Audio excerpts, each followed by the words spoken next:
Now at 9, piles of scarves, hats, and gloves ready to warm Joplin. How Chase the Chill volunteers are spreading community love.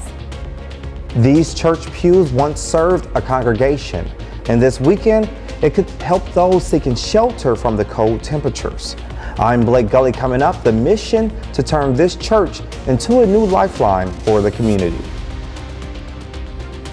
And in tonight's Doing Good, we show you how Joplin volunteers are preserving nature for future generations. The 4 states' most watched news starts now. The 4 states community comes together to help neighbors beat the cold. This is KOAM News. I'm Tanya Bach. Community members in Southwest Missouri are helping those who may find it hard to stay warm this season. In Joplin, one annual event brings together dozens of volunteers, all in an effort to help others chase the chill. KOAM's Anthony Saviello has more. Piles of scarves, hats, and gloves. Whether they're handmade, gently used, or brand new, it's all accepted to help those in need. I had a lady one time that wrote us about being able to clothe her kids for the bus stop. And that's just an awesome feeling. No matter what part of the project you're in, even just businesses having a tote site, no matter what aspect you're helping us, the amount of giving and kindness and caring is just crazy. Volunteers tag, then bag all these items that will then be distributed all across town. So people don't have to have a certain income or economic level. There's no form to fill out. You just literally go out the second Saturday of December and pick yourself up a set of winter accessories. For project manager Jessica Moss, this year is bittersweet. It's her last one in charge. I'm going to still crochet behind the scenes and make them. I'm going to go back to being a volunteer on the sidelines, but it is bittersweet. I started this project after my grandmother passed away. She was a huge volunteer and was one of the first 5 volunteers for Ronald McDonald House. So I started it the year she passed away because I wanted to do a legacy kind of for myself in her honor. And so it is bittersweet to step down from leading. Despite the changing of the guard, Chase the Chill shows no signs of going cold. Anthony Saviello, KOAM News. Over 2,000 items were donated for this year. All items donated will be distributed this Saturday and are free for anyone who comes across them. And they'll be running just in time. Meteorologist Austin Stance joins us with a first look at what could be a very cold weekend. Yeah, thanks, Tanya. It's mild outside right now compared to what it's going to be 48 hours from now. 54 degrees right now outside. It's comfortable, a little bit windy out there, especially out of the north. But we're going to get our first Arctic blast of the season from a polar vortex. What is causing this? Well, it's called sudden stratospheric warming. Those are fancy words for basically the polar vortex sits in the stratosphere. Our weather happens in the troposphere. We get waves out of the troposphere that slam into the stratosphere where the polar vortex is. That causes disturbances in the jet stream that surrounds it, causing it to slow down. When it spins very fast, it's nice and tight. When it slows down, it begins to wobble. When it wobbles, we start to see that Arctic air push into the region. That's what we're going to be seeing here. What we're also dealing with is a system here. We have our jet stream, and the jet stream dips just outside of our region. And this jet stream will act as a guide for this low pressure system here. So we're not dealing with rain or snow. But what is going to happen here is we're going to see a shallow Arctic surge where this Arctic air is actually going to go below the jet stream and bring in Arctic air to the region, dropping our temperatures dangerously low as we head into your weekend. So those are things that we have to be prepared for. But right now, things are calm and quiet. So you have some time to prepare for that. We're just seeing a little bit of cloud cover beginning to move in right now. Friday going to be a little bit cooler than today. And Saturday's not looking too bad either. It's as we go into Saturday evening. We're going to time everything out for you coming up, and I'll let you know just how dangerously low those temperatures will become. All right, thanks, Austin. Well, after 7 years of searching, the Oklahoma Emergency Response Team has found a permanent home in Miami. The group is converting a former church into a warming station and outreach center, fulfilling a pastor's longtime prayers to help those in need. KOAM's Blake Gully shows us how community action is finally answering her prayers. Try not to cry because God is so amazing. I'm standing inside a sanctuary that used to be home to a church here in Miami, a place its pastor says was always meant to help those who needed it most. She tells me the transition is not about her at all, but about following what she believes God has called her to do. I and another elderly lady would walk these streets and pray and cry and ask God to bring in a facility that we could house people and help people and clothe people and feed people. So he's standing there telling me he does all that stuff. That's not chance. Those prayers were answered through the Oklahoma Emergency Response Team, the group now taking over the former church and working to turn it into a warming station and outreach center for people in the community. This is a warming station. So they can come in and sleep, get warm, and then of course daytime they're off doing whatever they do. And then we're going to have classes in here for them. We're going to basic life classes, everything from hygiene to interviews, how to do that. We're going to have classes in here for sewing. It's kind of a lost art for a lot of people. The response team hopes to install showers and beds in the near future. Reporting in Miami, Blake Gully, KOAM News. The group is currently accepting pillows and blankets as they prepare for opening the shelter this weekend. For details on how you can help, visit our website at KOAMnewsnow.com. Well, Watered Gardens Ministries in Joplin also has a warming shelter. It's open to anyone when temperatures reach 20 degrees or lower. And guests are not required to be registered with the overnight shelter that's open every night. Last year, organizers say they had more than 29,000 overnight stays. We've had the overnight shelter for over 20 years of that. And we've got 42 beds. We have 42 beds for men upstairs and another 10 beds for women downstairs and around the corner. We also have a 6-bed respite shelter for those coming out of the hospital that don't have a home to go to but need additional time to recover. Watered Gardens' mission is to help those who are struggling with poverty and homelessness. They currently have about 300 volunteers. A number of organizations around the 4 states open their doors to the public when the temperatures drop, and this QR code will take you to a list of many of them on our website, KOAMnewsnow.com. Also, if your organization has a warming center that you'd like to add to the list, just go to the site to see how. Coming up, World Cup tickets cost more than some people's cars. World Cup tickets are going on sale. Coming up, we'll tell you how much it costs to get into the stadium, and we'll also tell you how to get the best deal.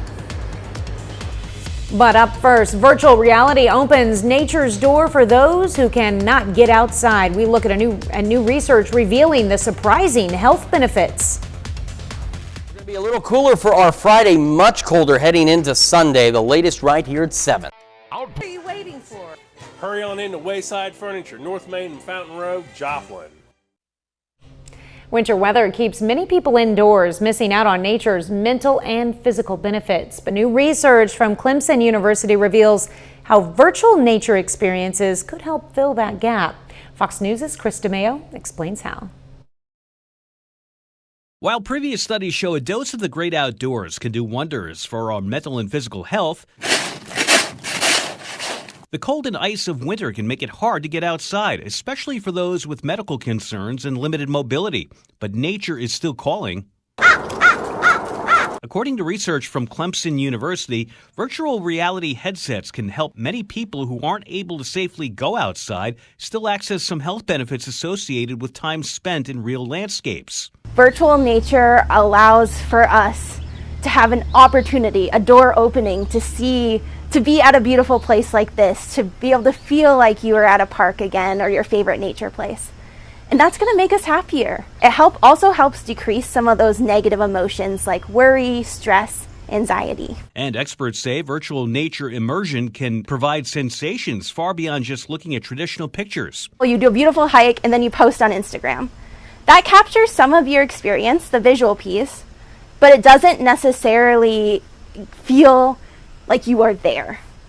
Virtual reality allows you to do things like collect a soundscape. When you have a headset on, the image moves with you up and down, left to right. If you have something with controllers, they could vibrate or make you feel that sort of tactile feeling that you are there. Still, researchers say VR is not a replacement for actually going outside.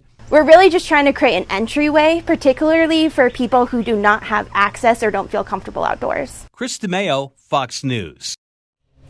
Boston is next with a complete look at your forecast. And later, doctors said she might never walk again. How faith and family fueled Kendall Forbes' miraculous recovery.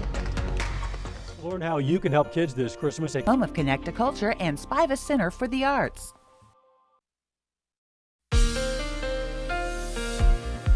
We have a fairly mild evening on tap for nearing the middle of December. Let's take a look at your Skywatch storm tracker. Right now, all we're dealing with is just a little bit of cloud cover beginning to move into the area. Here's our Cornell Arts and Entertainment Complex. You'll notice by the flagpoles out there, the wind is now beginning to shift out of the north and beginning to blow just a little bit harder out there right now. And even as we take a look at our current temperatures, we can see that shift. Here it is. Winds coming out of the north, 37 there in Iola, 40 in Chanute, but then off into the southeast, 54 Anderson, 54 Neosho. So we're still getting some southerly winds if you're south of 44 right now. Currently, temperatures are anywhere from about 15 degrees warmer up to only about a degree or two if you're near that wind shift line right now.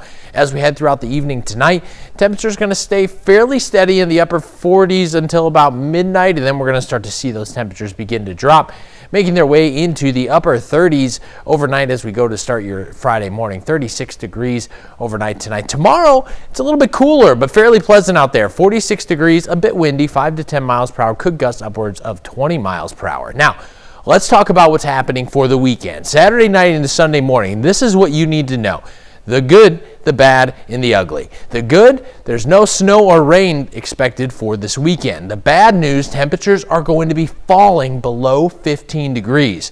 The ugly news, well, wind chills will make temperatures feel like they're below zero out there. So that's something to keep in mind as we head into the weekend.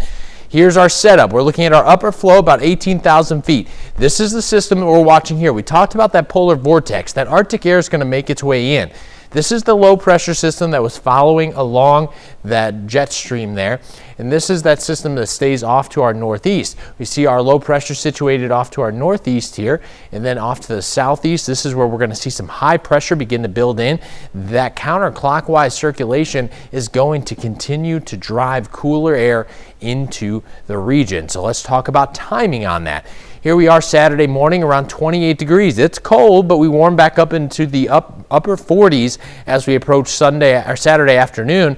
A little bit of cloud cover moves in, but it moves out quickly as that cold front pushes in as we head into Saturday night into Sunday morning. Take a look at these temperatures. 12 degrees Joplin, 14 Columbus, 14 Neosho there, 10 in Nevada. Let's talk about what it's going to feel like out there. Well, as we make our way from Saturday night into Sunday morning, temperatures dropping into the teens is what it's going to feel like by 10 o'clock. But then we're down into the single digits with the wind chill as we head into early Sunday morning. And then by 6 a.m., negative temperatures is what it's going to feel like. Negative 2 degrees in Fort Scott and Nevada, 0 in Neosho, 2 degrees in Chautauqua. So that's something to keep in mind. Now, winter safety tips and what you can expect here. Well, if you're outside, dress for those conditions. Limit your time outside, especially early morning hours. Wait for the afternoon. Your home, let your faucets drip. Check the chimneys, especially if you're going to use the fireplace, and insulate those exposed pipes so nothing freezes as we head into the weekend. Now, take a look at this, though. The frigid cold temperatures don't last long. We rebound well headed into next week. Monday, 44, a few chance of scattered showers on Tuesday and Wednesday and Thursday, but we're back nearing 60s as we head into the weekend. I was just thinking that 12 degrees, we might want to drip our pipes then Saturday night. That would be a great idea. idea. Drip our faucets, not our pipes. Yeah, you don't want the pipe to burst and drip. That's true. All right, thanks. Well, the Chuck Stott's Big Santa program continues its mission in Miami, Oklahoma today, honoring the legacy of Chuck Stott's, a longtime Walmart employee known for helping local kids. The city and the Stott's family now run the program, providing Christmas gifts to more than 1,000 children in Miami and about 1,500 across Ottawa County. Organizers say it's about making sure every child wakes up to something under the tree and keeping Chuck Stott's Christmas spirit alive. Always the same answer for everything we do, and that's to see the smiles on kids' faces. That's what it's about for me. I grew up here. I didn't come from a wealthy family. My parents were paycheck to paycheck, and I know what the feeling is. About 15 students and a small team of volunteers helped sort and distribute gifts today. Well, coming up next, Doing Good. Nothing like a good hike on a trail, and this is out here in Wildcat Glades. This week on Doing Good, we'll speak with the volunteers that maintain these trails out here and the education programs they provide to the community. I'm Ty Parks, and that story coming up. The 7 a.m. In tonight's Doing Good, we visit a piece of land in Joplin that's quite unique. Wildcat Glades depends on dedicated volunteers who work thousands of hours preserving this special ecosystem while educating others about nature. KOAM's Ty Parks shows us how this community is making a difference. Wildcat Glades in Joplin is a special piece of land that is unique in the world. The Wildcat Glades Nature Group works to keep it going. Last year, our volunteers clocked over 10,000 hours of volunteer service. It's quite a bit. They go out there on their hands and knees and they pull winter creeper, they pull spice burning bush, and then calorie pear, and then this week we're actually removing some cedar trees that don't belong out there. Keeping the trails accessible and looking nice is important to the volunteers, and their second main focus is education. One of the things that we work really hard on is educating people about water quality.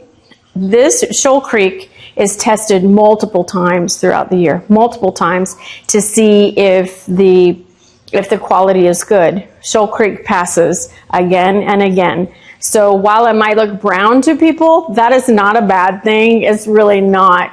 You're going to find a lot of microorganisms. The education is important. They bring in people to teach children about the glades and the wildlife around the glades. We provide that environment and that opportunity for people to really get out there and make a difference. We can all whine about the environment, but how many of us are willing to get out there and work with it? I'll tell you, our volunteers do. Our volunteers are out there. We see between 75 and 100 different people a month in and out of this building, in and out of Shoal Creek. In Joplin, Ty Parks, KOAM News. The Wildcat Glades Nature Group is always looking for more volunteers. You can learn more on their Facebook page. Coming up next, families board the Polar Express at Mark Twain Elementary in Carthage tonight.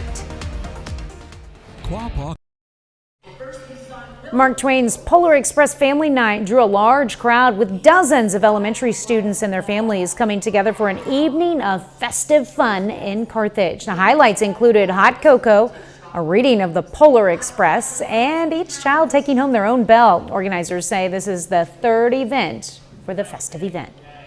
It's really important for, I feel like, parents to see some of the things we do in the classroom with Read Alouds. We ask, about characters, setting, events. We do retelling, summarizing, asking questions throughout the read, changing your voice, and just practicing fluent reading with your child. I think is important for parents to kind of see what we get to do with them in class. Here we go. 30 more minutes of news, weather, and sports is coming your way. Applications are open for the president's newly launched Trump Gold Card program, where $1 million and a processing fee can get a foreign national U.S. residency. I'm Rich Edson in Washington with the latest on the plan coming up. And healthcare premiums hang in the balance as Congress searches for a compromise. The Big Bang Theory. Ba-da-ba-ba-ba. You're watching the 4 states' most watched news. This is KOAM News at 9 on Fox 14. I'm Tanya Bach. President Trump's newly launched Gold Card immigration program is facing backlash as critics say the administration's policies unfairly favor the wealthy. Fox News senior national correspondent Rich Edson has the latest. If you've got $1 million, U.S. residency is up for sale thanks to the Trump Gold Card. The application website says foreign nationals can now receive U.S. residency if they make a contribution of $1 million and pay $15,000 for a background check. All funds go to the United States government. Could be a tremendous amount of money.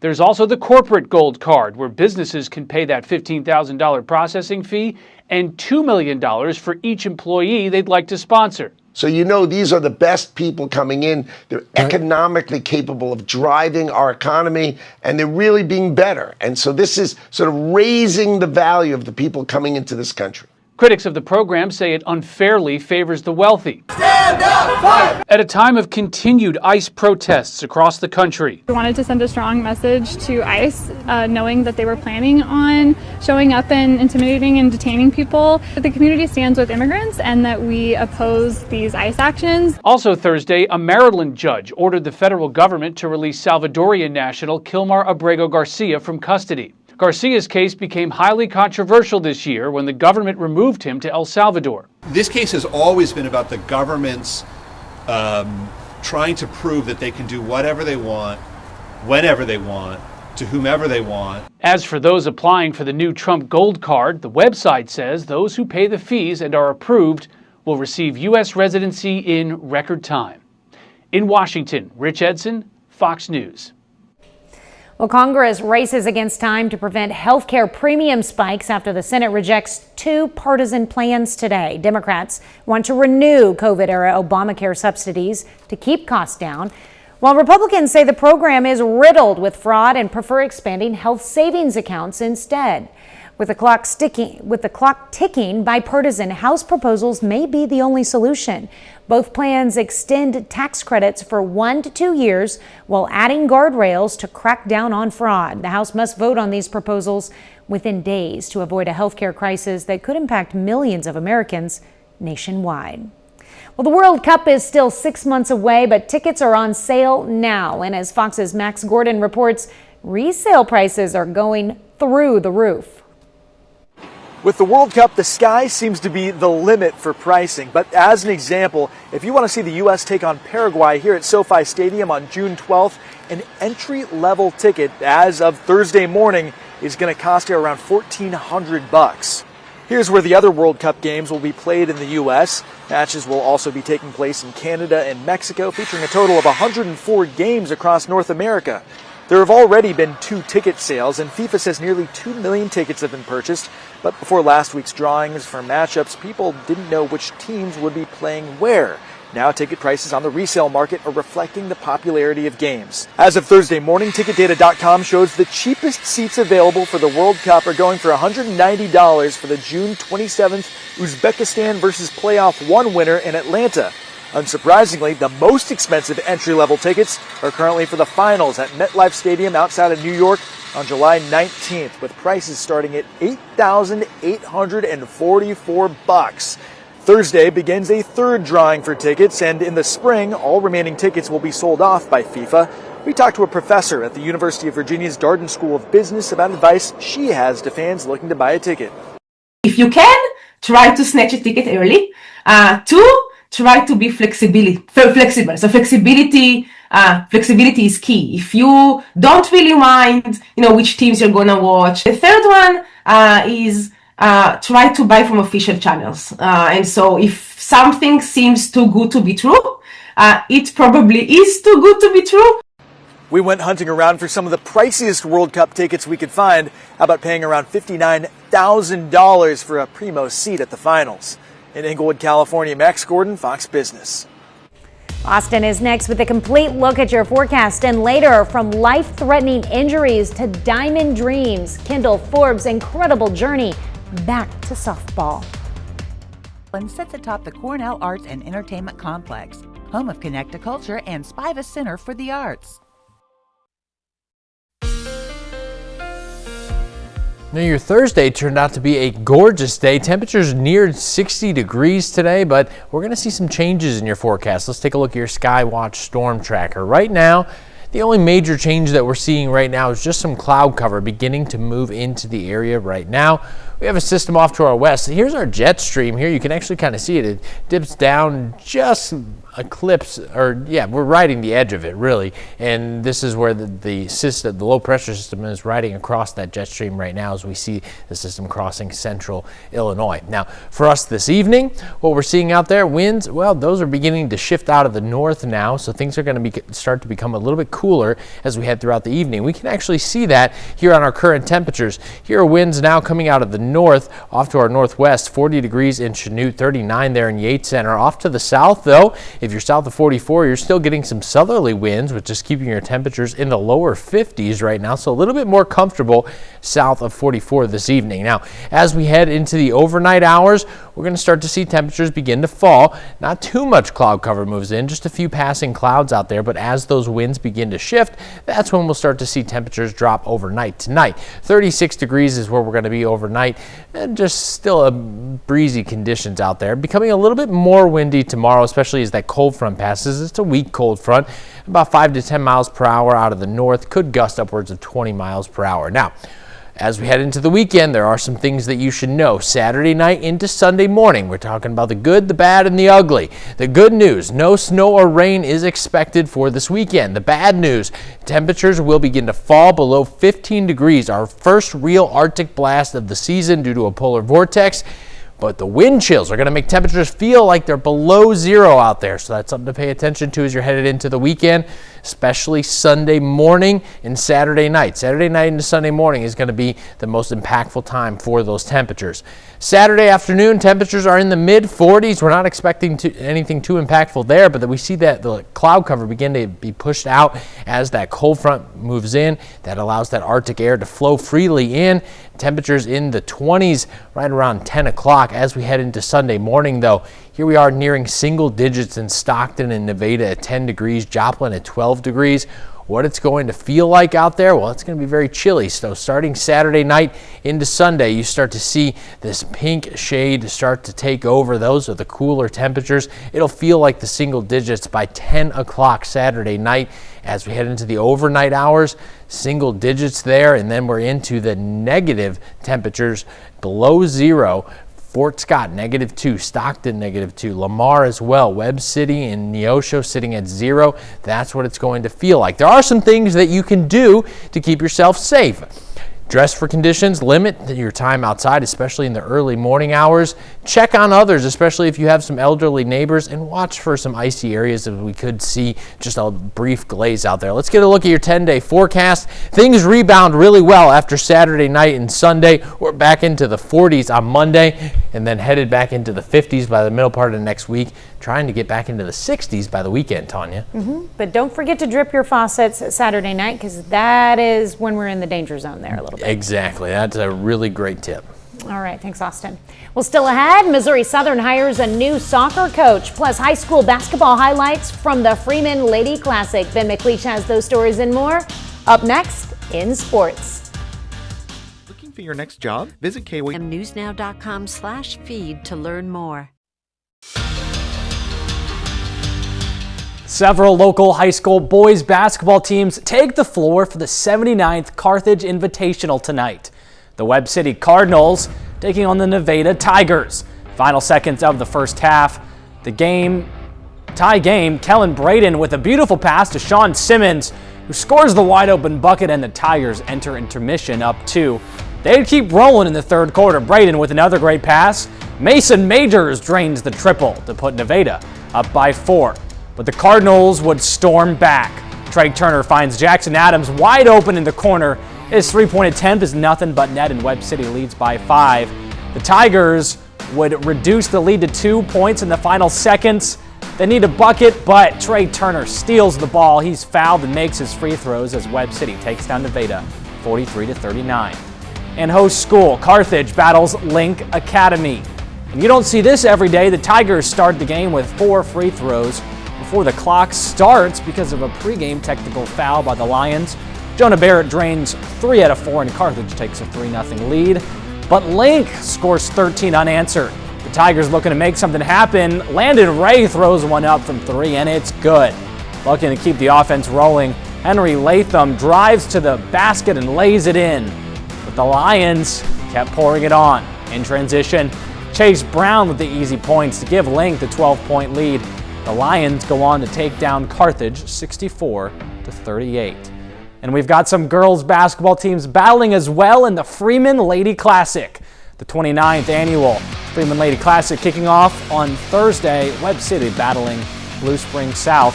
This one was close early on, but the Cardinals hit their stride. Addie Burns driving to the lane and getting this floater to go. Jump starting a huge run early second quarter. Webb City's defense forces the turnover. Whitley Keith to Brecklin Sargent, who scores the fast break layup. Late in the half, Abby Sargent can't connect from deep, but Keith gets the offensive board, scoring the bucket and a foul for the and one. Final seconds, Carthage are in transition. Sargent to Keith to Bailey Packard, who drains the triple, a 35-6 run to end the half. Webb City dominates in their first round matchup, winning 57-38. In the nightcap, Carl Junction and Farmington facing off. Early first quarter, Cardinals' Easton McCullough bringing it up the court, using the screen to take an open three, nothing but net. A couple of possessions later, Josie Diller drives, finds an open Reese Thornton, who gets the bucket and foul to extend the lead. But here come the Bulldogs. Quick ball movement gets it to Audrey Besperet in the corner, and her quick trigger drains the triple. At Farmington keeping their foot on the gas. Dillard comes away with the steal, and in transition fights through the contact for the old-fashioned three-point play as Farmington cruises to the 84-20 win. And big news out of Joplin, Missouri. Missouri Southern announces its new head soccer coach. Elliot Chatterton is named the 7th women's head soccer coach in MSSU history today. And Chatterton is very familiar with the area. He's coming off 5 successful seasons with Neosho County Community College, coaching both the men's and women's teams there. Well, hopefully they'll have a great season next year with him. Yes. I understand coming up next, we have a story that's very inspirational that you've been working on. Yes, I had the pleasure to sit down with Pitt State softball player Kendall Forbes as she is having an incredible recovery from a car wreck a couple of months ago. And she's been progressing wonderfully, and it's the story about her trying to make it back to the field. And that story is coming up right after the break.